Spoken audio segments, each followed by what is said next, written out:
Welcome to the series of mid term exams preparation. ये mid term exams की preparation series की video है। Complete series इस channel के ऊपर अपलोड की जा रही है और आज की वीडियो के अंदर आपको CS 403 के मिड टर्म के सॉल्व MCQs करवाए जा रहे हैं मिड टर्म एग्जाम्स की प्रिपरेशन के लिए। तो शुरू करते हैं आज के इस ट्यूटोरियल को। इसमें सबसे पहले कि which of the following is true for the relational model. इनमें से कौन सा जो वो ट्रू है रिलेशनल मॉडल के लिए, वो है लास्ट वन। वो ये है कि constant is a rule that restrict the value in a database. Constant एक रूल है जो कि रिस्ट्रिक्ट करता है वैल्यूज डेटाबेस के अंदर। उसके बाद ये which of the following constant एनफोर्सेस entity integrity. इनमें से कौन सा जो है कॉन्स्टेंट एनफोर्स करता है जो एंटिटी इंटीग्रिटी है, वो है नॉट नल। और उसके बाद which of the following is not true about relational tables. इनमें से कौन सा रिलेशनल टेबल्स के बारे में ट्रू नहीं है, वो है the sequence of rose is significant. उसके बाद ये कि ना कॉन्सेप्चुअल मॉडल जो होता है for university, what type of relationship exist, किस तरह का रिलेशनशिप होता है ग्रेड और जो स्टूडेंट एंटिटीज हैं उनके दरमियान, वो है one colon and the M. उसके बाद ये कि which of the following is not a benefit of normalisation. Normalisation का इनमें से कौन सा बेनिफिट नहीं है, वो है मैक्सिमाइज रिडंडेंसी। बाकी है minimise insertion anomalies, minimise deletion anomalies and minimise updation anomalies. उसके बाद ये कि the entity relation entity relation model जो मॉडल करता है क्या, एंटिटीज और जो रिलेशनशिप होते हैं उनको। उसके बाद ये कि as a part of database naming convention, part होने पार्ट होते हुए डेटाबेस नेमिंग कन्वेंशन का एट्रीब्यूट नेम जो है शुड यूज़, उनको यूज़ करना चाहिए सफिक्सेस जैसे कि आईडी, नंबर और या कोड जो है किसके लिए, प्राइमरी की के लिए। और उसके बाद ये कि मेकिंग अ चेंज करना कोई कॉन्सेप्चुअल स्कीमा का के लिए जो डेटाबेस का है, बट नॉट लेकिन जो है ना करना अफेक्ट जो है एग्जिस्टिंग एक्सटर्नल स्कीमास। ये एग्जांपल है किसकी, लॉजिकल डेटा इंडिपेंडेंस की। उसके बाद ये कि आइडेंटिफाई द कंस्ट्रेंट, आइडेंटिफाई करे कंस्ट्रेंट जो कि क्या करता है, लिमिट करता है values that can be placed, इनको रखा जा सकता है एक कॉलम के अंदर, कॉलम चेक में। उसके बाद ये कि identify the incorrect statement among the given. So एक इनकरेक्ट स्टेटमेंट को आइडेंटिफाई करें। जो ऑप्शन है वो है one can not consider something which has a conceptual existence like a course in degree program as an entity। उसके बाद ये कलेक्शन ऑफ कॉन्सेप्ट, एक कलेक्शन ऑफ कॉन्सेप्ट है दैट कैन बी यूज, इसको यूज करते हुए डिस्क्राइब किया जा सकता है स्ट्रक्चर जो एक डेटाबेस का, वो है डेटा मॉडल। उसके बाद ये the dash constraint specifies, dash constraint specify करता है वेदर ईच एंटिटी, कि क्या हर एंटिटी जो है super type occurrence must also be A member, वो मेंबर हो ऑफ एटलीस्ट वन सब टाइप, वो है कंप्लीटनेस। उसके बाद ये कि जो डेटाबेस मैनेजमेंट सिस्टम है, ऑपरेटिंग सिस्टम, एप्लीकेशंस और जो यूटिलिटीज़ हैं, एग्जांपल है किसकी, और सॉफ्टवेयर की। उसके बाद ये कि which of the following concept is applicable with respect to 2NF।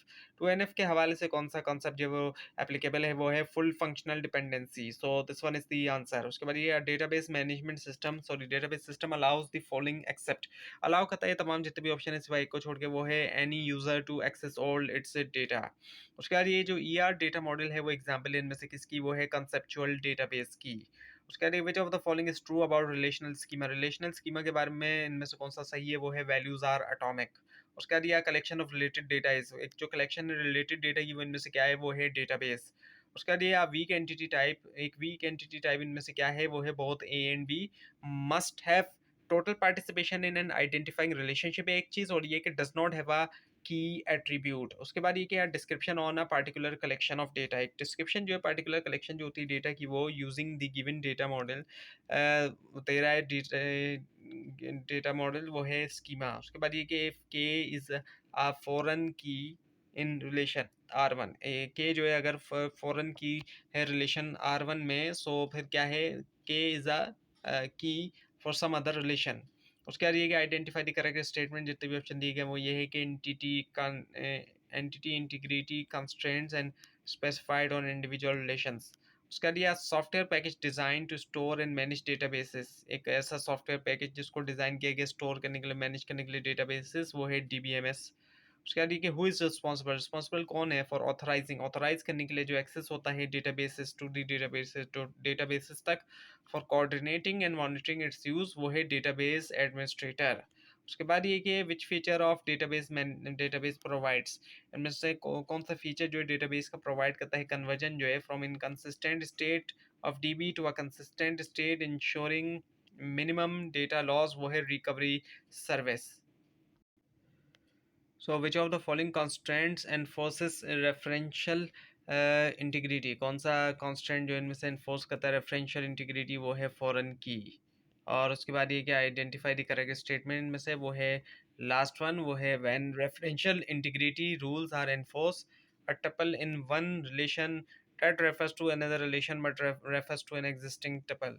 उसके बाद ये कि सुपर की that does not contain a subset of attribute, जिसके अंदर नहीं होता एक सबसेट जो एट्रीब्यूट का है, that is itself a super की, जो कि खुद एक सुपर की है, वो कहलाया जाता है इनमें से क्या, एक कैंडिडेट की।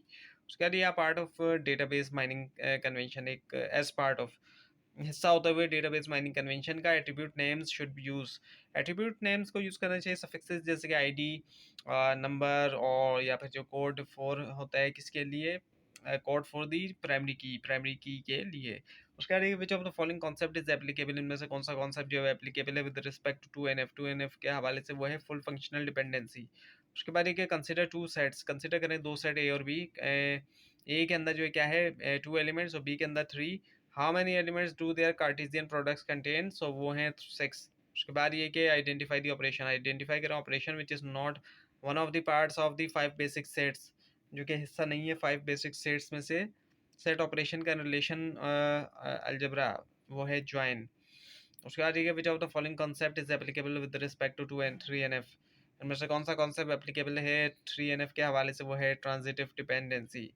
उसके बाद देखिए description on particular collection of data using data model.